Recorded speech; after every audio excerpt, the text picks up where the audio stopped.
Welcome to அரிஸ்காம் channel. அடுப்பு பக்கமே போகாமல் 2 நிமிஷத்தில் ரொம்ப ஹெல்த்தியான முறையில் ஸ்வீட் ரெசிபி பார்க்கலாங்களா? வாயில் வச்சோடனே கரைஞ்சிரும். ரொம்ப சாஃப்ட் அண்ட் ஸ்வீட்டாக இருக்கும். குழந்தைங்களுக்கு ரொம்ப பிடிச்ச ஸ்வீட்டாகவும் இருக்கும். ரொம்ப ஹெல்த்தியான முறையில் வாங்க எப்படி செய்யலாம்னு பார்க்கலாம். அதுக்கு 1/2 கப் அவல், 1/2 கப் பொரி. இதை ஒரே கப்பில் எடுத்துக்குங்க.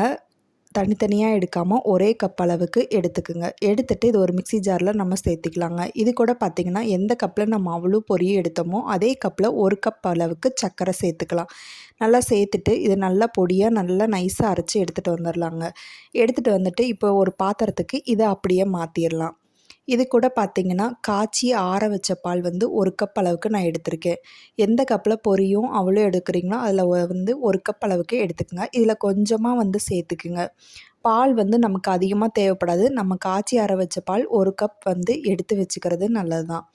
இப்போ பார்த்தீங்கன்னா எடுத்துகிட்டு இது மாதிரி லிக்விட் மாதிரி கலந்து விட்டுருங்க, கட்டி இல்லாமல். இப்போ உடச்ச கடலைங்கும் பொட்டுக்கடலை 1 கப் அளவுக்கு சேர்த்துக்குங்க. சேர்த்துட்டு இது கூட வேர்க்கடலை 1 கப் அளவுக்கு சேர்த்துக்கலாம். இது கூட ஏலக்காய் சேர்க்கறனா சேர்க்கலாம், இல்லைன்னா வேணான்னா ஸ்கிப் பண்ணிடலாம். சேர்த்துட்டு நல்லா பொடியை நல்லா அரைச்சிட்டு வரலாங்க. இந்த லிக்விடு தயாராகிருச்சு. இப்போ இந்த லிக்விடு கூட இந்த பொடியை நம்ம பவுட்ரு அரைச்சி வச்சுருக்கிறத இது கூட சேர்த்துடலாம். இப்போ ஸ்பூன் விட்டு நல்லா கலர்னாலும் கலரலாம், இல்லைன்னா கை வச்சு கூட நல்லா பிசைஞ்சு விடலாங்க. அது உங்கள் விருப்பம் தான். பாருங்கள், இந்த அளவுக்கு பால் அதில் எந்த அளவுக்கு சேர்த்துருக்கோமோ பவுட்ரு அந்த அளவுக்கு கரெக்டான பக்குவமாகவே இருக்கும். ரொம்ப அதிகமாகவும் இருக்காது, கரெக்டான கண்டன்சியாக இருக்கும். இப்போ பாருங்கள், இது கூட 1/4 டீஸ்பூன் நெய் சேர்த்துக்கலாம். நெய் ஆப்ஷன் தான், வேணா சேர்த்துக்கலாம், வேணான்னா ஸ்கிப் பண்ணிக்கலாம்.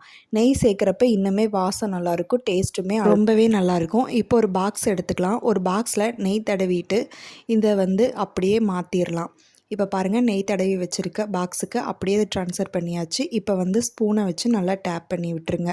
டேப் பண்ணி விட்டுட்டு ஒரு 5 நிமிஷம் 10 நிமிஷம் ஆற விட்டுட்டு இப்போ பார்த்தீங்கன்னா நல்லாவே ஆறி வந்துருச்சு. ஓரங்களை மட்டும் நம்ம கத்தியால் இந்த மாதிரி எடுத்து விட்டுட்டு இந்த மாதிரி திருப்பி போட்டு 2 தட்டு தட்டினீங்கன்னா ஆட்டோமேட்டிக்காக பாருங்கள் பீஸ் எந்த அளவுக்கு உடையாமல் வந்திருக்குன்னு உங்களுக்கு பார்க்குறப்பே தெரியும். பீஸ் ஒரு துளி கூட உடையவே இல்லை. இப்போ நம்ம கத்தியை வச்சு பீஸ் போட்டுட்டு நமக்கு பிடிச்ச மாதிரி அளவில் பீஸ் போட்டுக்கலாங்க. சாப்பிட்றதுக்கு அவ்வளோ அல்டிமேட்டாக இருக்கும். குழந்தைங்களுக்கு சட்டுன்னு ஹெல்த்தியான முறையில் ஸ்நாக்ஸும் செஞ்சு கொடுக்கலாம். கண்டிப்பாக இந்த மாதிரி சத்தான ரெசிபியை கண்டிப்பாக ட்ரை பண்ணி பாருங்கள் உங்கள் வீட்டில். இந்த வீடியோ உங்கள் ஃப்ரெண்ட்ஸ் அண்ட் ஃபேமிலியோட ஷேர் பண்ணிக்கிங்க. பாருங்கள் எவ்வளோ சாஃப்ட் அண்ட் ஜூஸியாக இருக்குன்னு.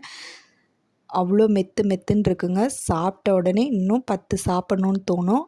கண்டிப்பாக உங்கள் வீட்டில் ட்ரை பண்ணி பாருங்கள். இந்த மாதிரி எளிமையான ஸ்நாக்ஸ் ரெசிப்பியை பார்க்குறதுக்கு நம்ம சேனலை சப்ஸ்கிரைப் பண்ணாதவங்க கண்டிப்பாக சப்ஸ்கிரைப் பண்ணி வச்சுக்கோங்க. அப்போ தான் நான் போடுற வீடியோ உங்களுக்கு நோட்டிஃபிகேஷனில் காட்டும். இந்த வீடியோ பிடிச்சிருந்தால் லைக் அண்ட் ஷேர் பண்ணி உங்கள் ஃப்ரெண்ட்ஸ் அண்ட் ஃபேமிலியோட வீடியோவை ஷேர் பண்ணிக்கோங்க. தேங்க்யூ.